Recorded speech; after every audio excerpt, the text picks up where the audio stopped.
So what makes Kettle's Yard remarkable?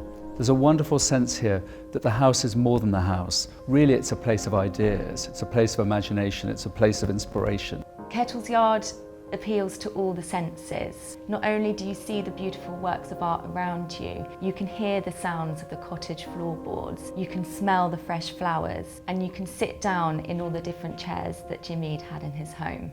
And it's the combination of extraordinary artworks, a beautiful ambience, the light, the cut flowers, the sense that Jim Eade, who founded Kettle's Yard, really had a vision of how you might lead your life, how you might organise your own spaces, how you might go away from Kettle's Yard and rearrange wherever you live, and that might inspire you and might make you think about the world in a different way. It definitely has a really different feel to any other gallery because you're in a home environment, and that really changes how you look at the objects and the art. As Kettle's Yard is a home, it's part of a neighbourhood and part of a wider community. So we work together with our neighbours to support community cohesion through creativity. For me, one of the best parts of my job is seeing the change in people's behaviour when they walk into Kettle's Yard. Seeing the light in their eyes as they look around and see this really unique space. Jim created Kettle's Yard as a space for calm in a world of chaos, and we maintain that through the work we're doing with our neighbourhoods in North Cambridge. We really take on the philosophy of Jim Eade, who opened his doors to all, and we want to continue to make sure that Kettle's Yard is accessible for all.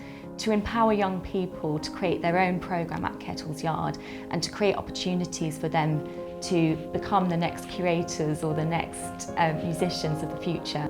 I support Kettle's Yard because I think it's a place of refuge and inspiration for people, and it's something which deserves to be preserved. It's a unique institution, it's got huge aesthetic value, it's got huge educational value. And it's immensely important to a lot of people because it's an absolutely unique resource and a place that people in Cambridge, both the city and the university, love.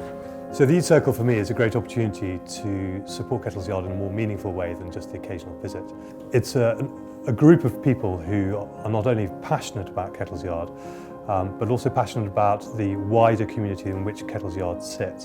So that's educational programmes and music programmes, as well as the house and exhibition programmes itself. There are also wonderful benefits to being a member of the Eade Circle, whether it's access to artist studios, trips to the Tate, or some of the social dinners and lectures that we get as well. I'm enormously proud to be leading such an extraordinary institution. It's a place with beautiful art, beautiful furniture, wonderful atmosphere, somewhere that people do seem to be constantly inspired by. And we want to make sure people can be inspired by Kettle's Yard for many generations to come. We really need your support. The funding we receive every year from Arts Council England and the University of Cambridge covers just under 50% of our costs. When we think about Kettle's Yard in the future, we want to ensure that our education programme, our exhibitions and our concerts can be absolutely the best they can possibly be for the widest possible audience. This would fulfil the vision of Jim Eade when he created the Kettle's Yard House, to have a living programme every year that's inspiring, imaginative and thrilling.